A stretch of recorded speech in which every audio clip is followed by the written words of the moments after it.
Artificial intelligence यानी AI एक ऐसी ताकत जो इंसानों को रीडिफाइन कर सकती है। लेकिन क्या होगा जब वो ताकत कुछ सवाल उठाने लगे और इंसानियत के लिए बहुत बड़ा खतरा बन जाए। तो स्वागत है आपका हमारी आज की इस 2014 में आई साईफाई मूवी एक्स मशीना में। कहानी शुरू होती है सेलेब स्मिथ नाम के लड़के से, जो कि बहुत ही टैलेंटेड प्रोग्रामर होता है और वो एक बड़ी टेक कंपनी जिसका नाम ब्लू बुक है उसमें काम करता है, जहाँ उसे पता चलता है कि उसने ऑफिस में हो रहे कॉन्टेस्ट को जीत लिया है, जिसमें उसे कंपनी के सीईओ नेतन के साथ एक हफ्ते की प्राइवेट रिसर्च ट्रिप पर जाने का मौका मिलेगा। ऑफिस के स्टाफ इसके लिए उसे बधाई देते हैं और सेलेब भी अंदर ही अंदर बहुत खुश होता है। उसे इतने बड़े इंसान के साथ काम करने और नई नई चीजों को सीखने का मौका मिलेगा। और अब सेलेब को कंपनी का एक हेलीकॉप्टर उसे उस आइसोलेटेड जगह पर ले आता है जहाँ दूर दूर तक बस घना जंगल था और ना उस इलाके में सिग्नल आ रहा था। तभी पायलट उसे आगे का रास्ता बताता है और कहता है मैं तुम्हें लेने अगले हफ्ते इसी जगह पर आऊंगा। और थोड़े दूर चलने के बाद सेलेब को एक अजीब सा घर दिखाई देता है। दरअसल ये पूरा घर कंप्यूटराइज होता है और उसकी पहचान होते ही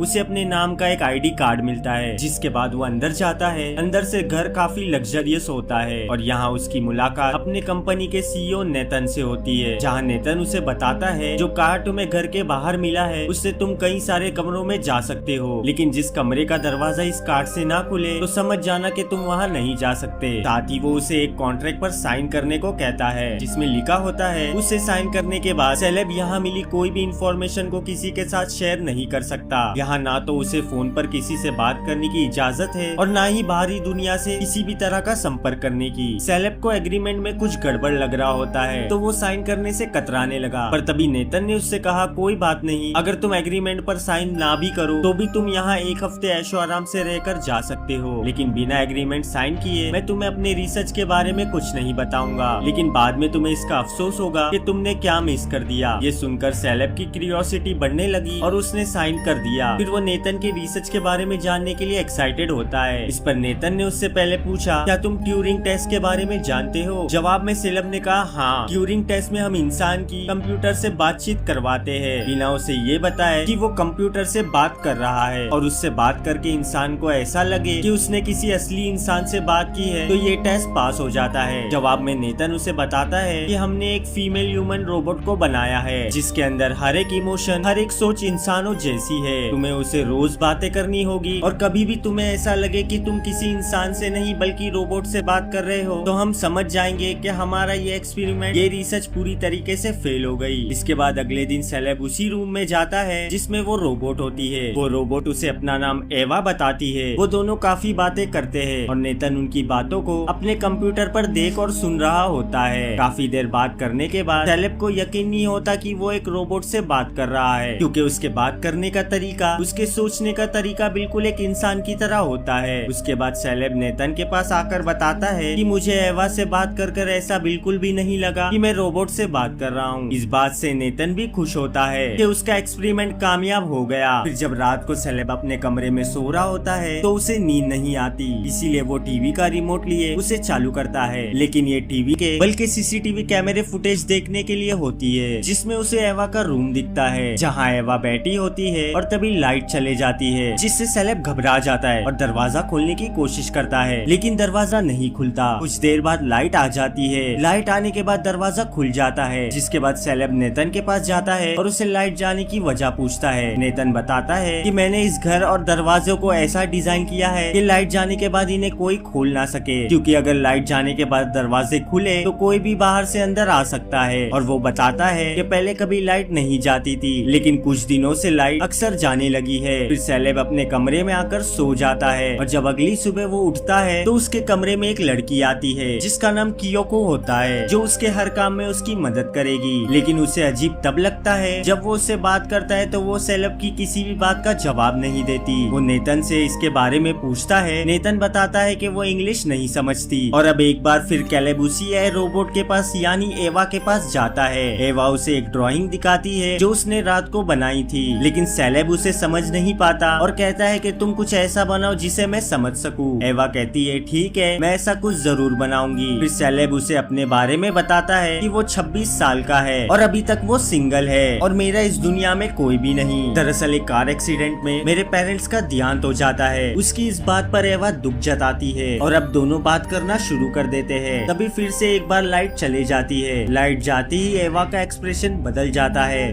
और वो सेलेब से कहती है कि तुम्हें नेतन पर भरोसा नहीं करना चाहिए, वो एक अच्छा इंसान नहीं है और बार बार ये जो लाइट जाती है इसके पीछे भी मैं ही हूँ। अगर मैं लाइट कट करके तुम्हें ये बातें बता रही हूँ तो इस वक्त नेतन ना तो हमें देख सकता है और ना ही सुन सकता है। और अगले ही पल लाइट आ जाती है। यहाँ पर सेलेब पूरी तरीके से कंफ्यूज हो जाता है कि एवा ने उससे ये सब बातें क्यों बताई। इसके बाद सेलेब नेतन के पास जाता है। नेतन उससे पूछता है कि जब तुम एवा से बात कर रहे थे तब लाइट चली गई थी, उस वक्त मैं तुम्हारी बातें नहीं सुन पाया, उस वक्त एवा का रिएक्शन कैसा था और उसने तुमसे क्या कहा। तभी सेलेब नेतन से झूठ बोल देता है कि उस वक्त एवा ने मुझसे कोई बात नहीं की। सेलेब कहीं ना कहीं अब एवा की बातों से उस पर अट्रैक्ट होने लगा था। इसके बाद नेतन सेलेब को उसी जगह पर ले जाता है जहाँ उसने एवा को बनाया था। वो वहाँ पर उसे एवा का ब्रेन दिखाता है और बताता है कि ये एक वेटवेयर टेक्नोलॉजी है जो कि एक इंसान के दिमाग की तरह काम करती है। ये एवा को वो सारी खूबी देती है जो कि एक इंसानी दिमाग में चल रही होती है। दरअसल नेतन ने एवा का दिमाग इतना परफेक्ट बनाया था कि कोई भी बता नहीं सकता कि वो इंसान नहीं बल्कि एक रोबोट है। अगले दिन एक बार फिर सेलेब एवा से मिलने जाता है जहाँ पर एवा पहले उसे वो ड्राइंग दिखाती है जो उसने आज उसके लिए बनाई होती है। इसके बाद वो सेलेब से कहती है कि अपनी आंखें बंद करो और जब सेलेब अपनी आंखें बंद करता है तो एवा अंदर से वैसी ही कपड़े पहन कर आती है जिससे कि वो पूरी के पूरी इंसान लगती है। और फिर वो सेलेब से पूछती है क्या तुम मुझे पसंद करते हो। सेलेब उसे इसका जवाब ना में देता है। एवा कहती है कि तुम झूठ बोल रहे हो, मैंने तुम्हारे फेस एक्सप्रेशन को पढ़ लिया है जिससे साफ साफ पता चलता है कि तुम मुझे पसंद करते हो, मैं तुम्हारे साथ डेट पर जाना चाहती हूँ। इतना सुनने के बाद सेलेब वहाँ से चले जाता है और नेतन के पास आता है। वो उसे बताता है कि एवा बहुत ही शार्प है, वो किसी के भी इमोशन को समझ सकती है, साथ ही वो सच और झूठ को भी पकड़ लेती है। नेतन कहता है कि मैंने सिर्फ उसके दिमाग में सिर्फ इंसानों वाली चीजें ही डाली थी, बाकी चीजें वो खुद से सीख रही है। सेलेब पूछता है कि तुमने उसे लड़की ही क्यों बनाया, जिस पर नेतन उसे बताता है कि वो लड़कियों की तरह इंटीमेट भी हो सकती है, उसके अंदर लड़कियों वाली पूरी फीलिंग्स मौजूद है और मैं चाहता हूँ कि तुम उसके साथ इंटीमेट हो जाओ। जिसके बाद सेलेब एक बार फिर से एवा से मिलने आता है और उसे बताता है कि इंसानों में और रोबोट में एक बहुत बड़ा फर्क है। इंसानों की सोचने की कोई भी सीमा नहीं होती, जबकि कोई भी रोबोट या मशीन उतना ही सोच सकता है जितना उसके प्रोग्राम में डाला गया है। ये सुनने के बाद एवा तय कर लेती है कि वो पूरी तरह से इंसान बनेगी। इसके बाद सेलेब जब रात में अपने कमरे में होता है तभी वो स्क्रीन में एवा के कमरे की फुटेज देख रहा होता है जहाँ वो देखता है नेतन एवा के कमरे में आता है और उसकी बनाई हुई ड्राइंग को फाड़ देता है। ये देख सेलेब को बिल्कुल भी अच्छा नहीं लगता। सेलेब समझ जाता है कि एवा को यहाँ पर कैद किया गया है। अगले दिन जब वो उससे मिलने के लिए जाता है तो एवा एक बार फिर लाइट को कट कर देती है और सेलेब से कहती है कि मुझे पता है कि नेतन तुम्हें मुझे यहाँ पर टेस्ट करने के लिए भेजता है और अगर मैं फेल हो गई तो वो मुझे खत्म कर देगा। वो कहती है कि मैं तुमसे प्यार करती हूँ और कहीं ना कहीं तुम भी मुझसे प्यार करने लगे हो, मैं जिंदगी भर तुम्हारे साथ रहना चाहती हूँ, मगर एक रोबोट की तरह नहीं बल्कि एक इंसान बनकर। सेलेब को इस वक्त कुछ समझ नहीं आता। इसके बाद वो नेतन के पास जाता है और उससे पूछता है कि अगर एवा टेस्ट में फेल हो गई तो तुम उसके साथ क्या करोगे। जिसके जवाब में नेतन उसे कहता है कि मैं उसके सभी बॉडी पार्ट्स को अलग कर दूंगा और उसकी ब्रेन को निकाल उसमें से सारी पुरानी यादों को मिटा दूंगा और फिर से एक एडवांस ब्रेन बनाऊंगा। सेलेब नेतन की इस बात से परेशान हो जाता है क्योंकि वो नहीं चाहता कि एवा को किसी भी वजह से डिसमेंटल कर दिया जाए, इसीलिए वो उसे बातों ही बातों में बहुत ज्यादा शराब पिला देता है जिससे नेतन एक गहरी नींद में चला जाता है और फिर उसकी जेब से चाबी को लेकर उसके ऑफिस में जाता है जहाँ पर वो उन वीडियोस को देखता है जिससे उससे पता चलता है कि नेतन ने पहले भी कई सारे रोबोट बनाए थे और वो सभी अपने टेस्ट में फेल हो गए थे, इसीलिए उसने उनके दिमाग की सारी यादों को मिटाकर एक नया रोबोट बना दिया जो कि अब एवा के रूप में है। और फिर वो उस कमरे में जाता है जहाँ पर उसकी असिस्टेंट कोयोको भी होती है जो उसकी भाषा को नहीं समझ सकती। यहाँ पर सेलेब को बहुत सारे कबोर्ड दिखाई देते हैं और जब वो उन्हें खोलकर देखता है तो उसमें नेतन ने पहले जितने भी रोबोट बनाई थी उनकी बॉडीज रखी होती है। तभी अचानक कोयोको अपनी बॉडी से स्किन निकालना शुरू कर देती है